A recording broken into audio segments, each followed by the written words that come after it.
Boa tarde a todos. Estamos mais uma vez, depois de um período de férias, aqui novamente para trazer mais uma aula. Nós estamos trabalhando esse personagem dentro das partes dos Deus. Nesse momento, nós estamos trabalhando esse personagem, a autoimagem idealizada. Antes de trazer exatamente o que é isso, eu estou trazendo a questão do que é imagem. Na aula passada, nós já trabalhamos a imagem dos pais, que estava nesse livro, no capítulo 10. Agora eu vou continuar nesse livro, no capítulo 11, que vai falar sobre imagens de massa, e depois, numa outra aula, nós vamos falar sobre imagens de Deus.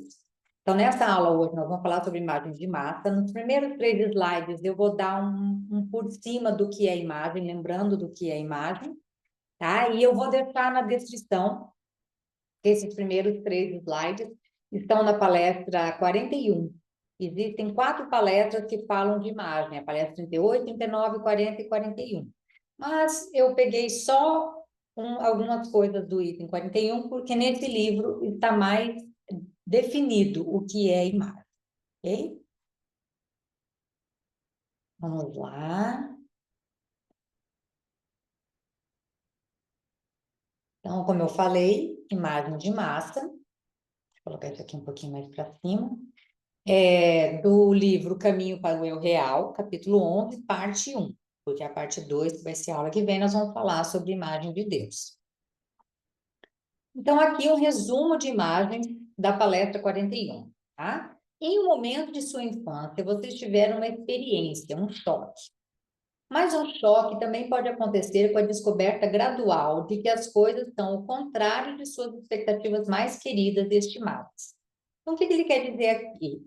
Esse choque, essa experiência, é um trauma que a criança não soube lidar muito bem, tá? E isso pode acontecer como algo violento, visível, plausível numa situação só, ou também pode acontecer numa situação praticamente sutil, uma leve sensação de que era assim que a vida funcionava dentro do lar.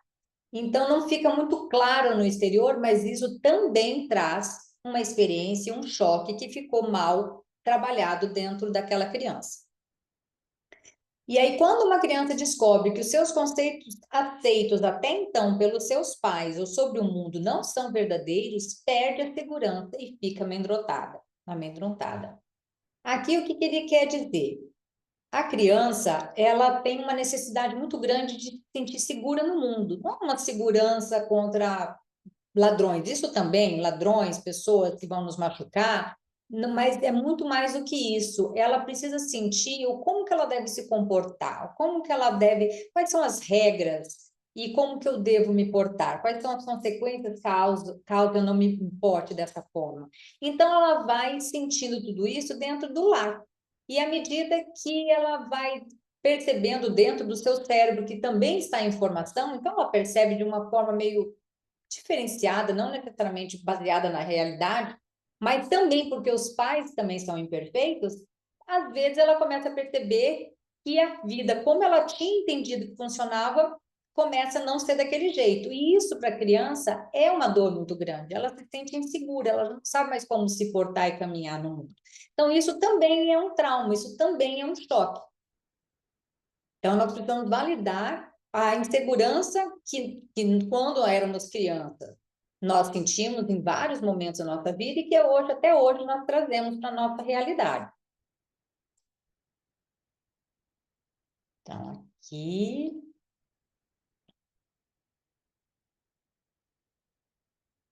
Em um momento de sua infância, vocês tiveram uma experiência. Essa aqui eu já falei.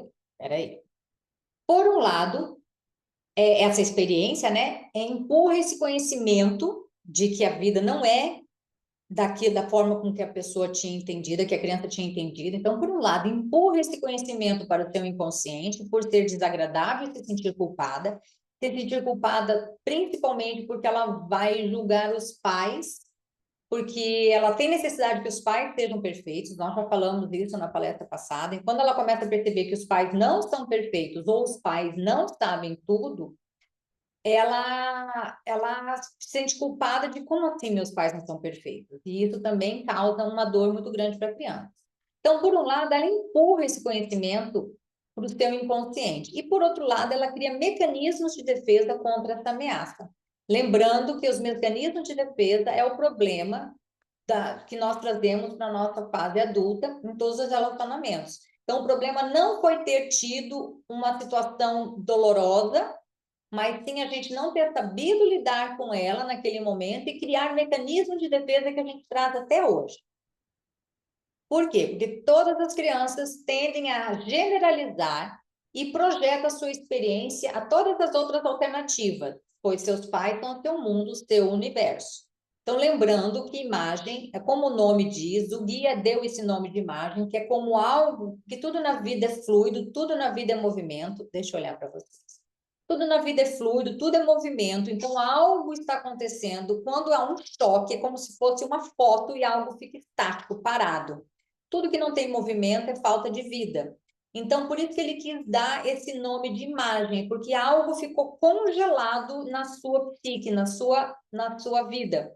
E precisa ser trazido ao movimento novamente. Então, a imagem sempre é algo negativo, sempre é algo a ser trabalhado.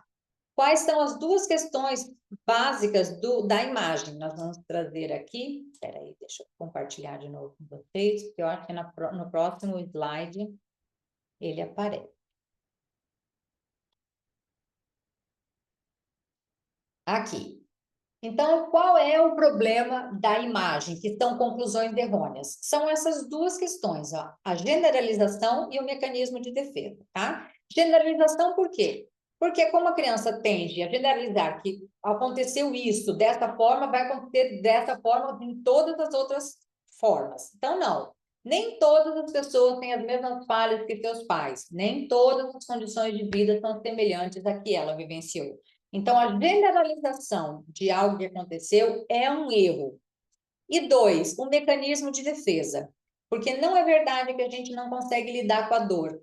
E aí, por conta disso, nós criamos uma defesa para lidar com ela, e é essa defesa que vai prejudicar os nossos relacionamentos. Então, o mecanismo de defesa. A defesa que a criança escolhe para lidar com a situação é errôneo, e ainda mais errôneo quando aplicado a outras pessoas e a outras situações diferentes daquelas de seu ambiente original. Então, aqui nós entramos já no capítulo 11 de imagens de massa, tá? Assim como o indivíduo forma uma imagem individual, devido a um equívoco e generalização de um episódio ou situação dolorosos, também o faz a sociedade. E falamos, nesse caso, de imagem de massa. Então, o que seria imagem de massa?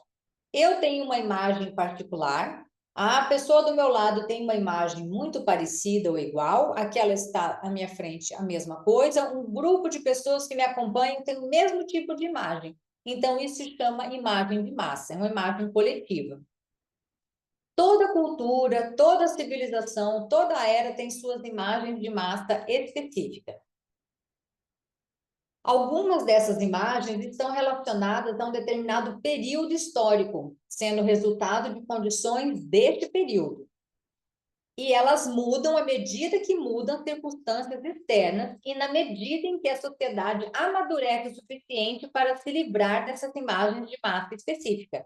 Então, no passado, nós vamos estudar história, certo grupo de pessoas acreditava em algo que depois as coisas foram mudando, as pessoas foram evoluindo e aquela imagem foi dissolvida, aqueles conceitos equivocados, conceitos errôneos foram liberados e a pessoa e a sociedade está no movimento livre de fluxo divino. Mas outras imagens persistem, aqui está errado outras, tá? Outras imagens persistem e são passadas de uma cultura a outra, até um número suficiente de pessoas se libertarem e assim influenciarem a sociedade a que pertencem. A imagem de massa, então, se dissipa, cedendo espaço para conceitos verdadeiros. Então, o que ele quer dizer aqui? Como eu disse antes, quando a sociedade evolui, quando ela cresce, ela muda os conceitos, a imperfeição, a distorção se dissipa e vem os conceitos verdadeiros. Porém, ainda existem algumas imagens de época passada que continuam persistindo em nossa sociedade hoje. Nós vamos trazer alguns exemplos. Lembrando que nenhuma pessoa pode ser afetada por uma imagem de massa se já não tiver em seu íntimo tendências, conceitos, problemas correspondentes. Então, eu só dou força para aquela imagem de massa e sou influenciada por ela se eu tenho essa imagem individual em mim, tá? Porque aí as imagens de massa fortificam as imagens pessoais e essas, as pessoais, reportam as primeiras, as imagens de massa. Uma fica retroalimentando a outra. Então, algumas imagens associadas a uma cultura específica. O livro aqui trouxe dois exemplos diferentes, um de homem e outro de mulher, tá? Então, a mulher vitoriana. Qual que era a imagem de massa que era vista, o que era ser uma mulher vitoriana? É uma mulher boa e não deveria sentir prazer no sexo. Essa era a virtude que se esperava de uma mulher vitoriana. E o herói alemão glorificava a matança, a força destrutiva e até a crueldade. Era o herói. Tá? Então, são essas duas distorções e nós vamos entrar um pouco em cada uma delas para ver como funciona. No caso da mulher vitoriana, talvez ela glorificasse a frigidez, sentindo-se virtuosa. Olha como a verdade, às vezes, muitas das vezes, a verdade traz uma distorção, porque o mal sempre usa uma verdade para distorcer. Então, para se sentir virtuosa, ela não queria aquela vida com um sexo desregrado, aí ela foi para um outro extremo e entrou para a frigidez. É como se isso é que fosse o esperado e o desejado para uma pessoa virtuosa. Essa imagem distorcia a condição da mulher, distorcia a decência, criava o valor da frieza sexual e da falta de alegria de uma mulher, a consequência dessa falta visão da verdade. Era uma forte imagem de massa, cujos efeitos ainda existem na psique das pessoas, apesar do fato de que ela já começou a se dissipar. Então, podemos ver que nós temos muitos tabus em relação à vida sexual da mulher. Embora a gente já tenha caminhado bastante, ainda tem muito a ser trabalhado para eliminar de vez essa imagem de massa. Esses efeitos não afetam não apenas a vida pessoal dessa mulher, mas também a vida de todos que a rodeiam. Então, o problema não fica só para a mulher, fica todos, inclusive os homens, filhos, pais, irmãos, amigos, todos acabam sendo prejudicados por essa imagem pessoal da mulher. Por quê? Porque perpetuam os mesmos padrões prejudiciais, influenciando as futuras gerações para se comportarem de acordo com esses valores limitados e limitantes. Então, uma geração vai influenciando a outra, trazendo essa falsa distorção, essa falsa verdade, e que traz mais prejuízos para a própria pessoa e para todas aquelas que ela se relaciona. A outra vertente, né? A imagem do herói alemão. Também ultrapassou o período em que foi criado, distorcendo o conceito de que a verdadeira masculinidade representa, que seria da força, da coragem, da proteção. E em períodos de guerra, acabou que eles foram glorificados de uma forma destrutiva. Então, o que aconteceu com os homens com essa imagem de massa? Muitos homens se envergonham secretamente das emoções, da capacidade de amar, das faculdades intuitivas, das necessidades de afeto, etc. Então, de acordo com esse conceito inconsciente, distorcido, esses homens acreditam que tudo isso revela fraqueza e falta de masculinidade. Então, para trazer uma característica positiva real dos homens, que é a força, a proteção, acabou que deixou eles frio, calculista, não pode chorar, não pode sentir, não pode amar. Depois, nós mulheres ficamos reclamando dos homens sem coração. E os homens ficam reclamando das mulheres frígidas. Então, nós vivemos um problema muito grande nessa sociedade. Um outro exemplo que ele deu nesse livro de imagem de massa são as imagens de massa associadas ao sistema político. E aqui nós não vamos entrar em política, só vou trazer as imagens de massa associadas a esse sistema. Existe a palestra, eu também vou deixar na descrição, a palestra 242, que são os sistemas políticos a luz e a sombra de cada sistema político. Ele traz sobre a monarquia, sobre o capitalismo, sobre o socialismo, e é muito bom que toda verdade ela pode ser distorcida. Então, ele traz o lado luz de cada um desses sistemas, cada um desses sistemas foi importante, talvez ainda seja importante em alguma situação na nossa sociedade, mas como o mal gosta de distorcer a verdade, ele trouxe também as suas consequências negativas de cada um desse sistema político. E lembrando que para podermos sair dessa distorção de cada sistema político, nós temos que sair dos extremos, de ou é isso ou é aquilo, que nós falamos da dualidade. Temos uma palestra sobre unidade e dualidade. Então, para a gente conseguir entender qual é a verdade, se a gente ficar no ou é isso ou é aquilo, a gente já sabe que não está na verdade. A verdade sempre está uma oitava acima, um ponto acima, uma consciência um pouco mais elevada onde começa a unidade. Então, a gente nunca vai encontrar a verdade no mesmo nível em que o problema está. Tá? Então, todas as distorções dos sistemas políticos não podem ser trabalhados nesse nível de consciência em que nós estamos. Sempre tem que ser um nível assim. Então, qual que é a imagem de massa que acabou ficando, lembra que imagem é sempre negativa, que acabou ficando do capitalismo?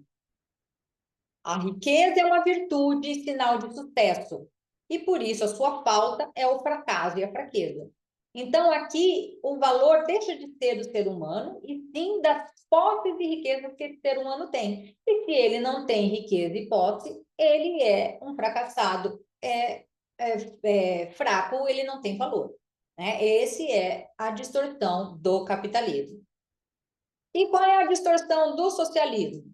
Idealiza a falta de individualidade, a falta de iniciativa e a falta de ambição. Então, em nome de uma coisa bonita que é a igualdade para todos, acaba que tira a individualidade de cada um tem o seu momento, cada um tem o seu gosto, e acaba tirando toda essa individualidade e a gente acaba ficando passivo, esperando que algo externo venha nos ajudar. Tá? Então, ambos os conceitos empobrecem a personalidade. E aqui nós terminamos. Eu vou deixar a segunda parte desse capítulo 11, que é a imagem de Deus, para uma próxima aula, para não ficar muito comprida. Mas eu agradeço a todos a presença de vocês e até a próxima. Tchau, tchau.